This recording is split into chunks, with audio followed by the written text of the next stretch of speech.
A lot of these farms, they don't make a lot of money, but it's a way of life, and they love their way of life, and they love that dirt. That dirt is the most beautiful thing they've ever seen. They love it. I mean, they're farmers. They love doing it. They don't know how to do anything else, but they don't want to do anything else. Keep these comments from Trump in mind as we take a look at how his isolationist trade and tariffs policies are impacting some American farmers. You ever think when you voted for President Trump that things were going to cost you more and you were going to lose money? I never thought I was going to lose this much money, this fast. Jim is a Republican who voted for Donald Trump 3 times. How do you feel about your vote for Donald Trump now? Well, I feel like perhaps I should have considered some other options. It's more than just the tariffs. For the past 2 years, Jim has been selling honey to the federal government, which then provides it to schools and food banks. But after Donald Trump took office, the USDA cut those programs suddenly as part of the federal government's effort to streamline spending. For a lot of other local farmers around here, it was a major source of reliable revenue. For me, it's going to cost me around $150,000 a year. $150,000. Yeah, roughly 50% of my revenue. 1 in every 4 rows of soybeans in every field in the entire United States of America has to go abroad. China is the largest importer of soybeans in the world. They import 61% of the world's market. Last year, we sent around $12 billion, I think $14 billion worth of soybeans the year before. For the first time in 20 years, China's bought 0 soybeans and 0 new crop corn out of this country. 0? So we went from 12 billion to 0. China consumes 61% of soybeans produced worldwide. The rest of the world is 39%. Of the soybeans that American farmers produce, 25% currently have been going to China. And right now, we have 0 sold for this crop that's starting to be harvested right now. So it's a 5-alarm fire for our industry that 25% of our total sales is currently missing. The American soybean farmers and their families are suffering. There's 500,000 of us that produce soybeans, and we desperately need markets, and we need opportunity, and we need a level playing field so we can compete, because we grow a great product, but we have to be price competitive as well. And there's an artificial barrier that is built with these tariffs that makes us not be competitive. Pause for a second and think about the reality this fiasco has created. Hundreds of thousands of American families, the same families Trump and the Republicans claim to care so deeply about, they're having their livelihoods threatened as a direct result of this Trump-backed policy. And here's where we keep our focus. Don't aim your anger at the farm workers on the margins trying to survive. The real accountability belongs with the already wealthy farm owners and the party apparatus using the entire industry as a political prop. Consider what's happened in 2025. USAID purchases that move roughly $2 billion of U.S. farm products each year ground to a halt. Multiple programs frozen, leaving farmers who invested based on signed agreements holding the bag. That's not efficiency. That's policy whiplash with real human costs. Right now, it's predicted soybean farmers can lose $200 or more per acre on this crop. A farmer like myself, we have 1,200 acres of soybeans. That's $240,000 of loss. That's a whole lot of Airbnb and other alternative forms of income. This entire crop went into the ground in Arkansas below the University of Arkansas's production.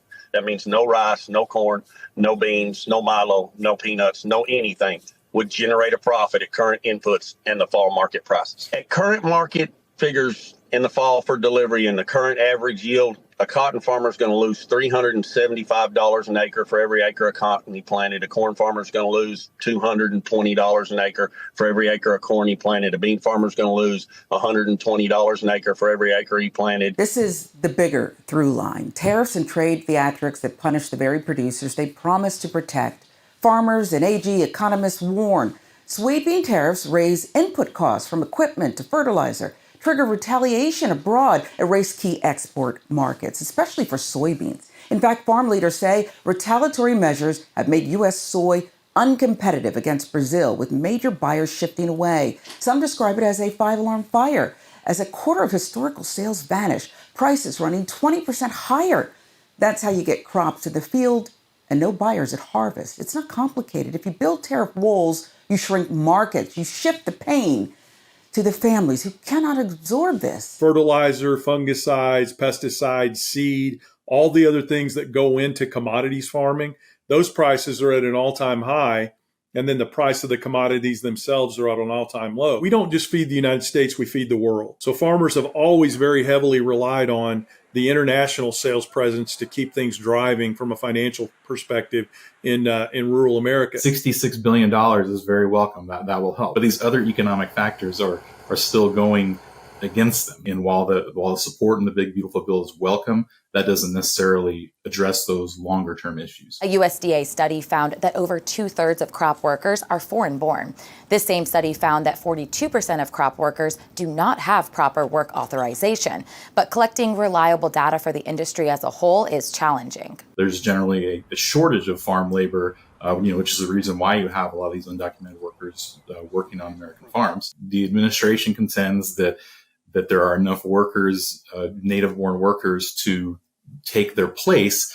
But most people in agriculture just think that's not a realistic expectation to have people with no experience in agriculture take these jobs for very low pay. Your choice as a farmer and a worker is, I'm not going to harvest my crops and make a profit, or as a worker, I'm not going to be able to get a job. You just work around that system, and that's led to undocumented immigration. I really believe that this is a direct result of having people in control of agricultural policy that just don't understand agriculture. There's also a straightforward way to relieve this chronic labor squeeze that keeps fields from being planted, picked, and processed. Just fix immigration.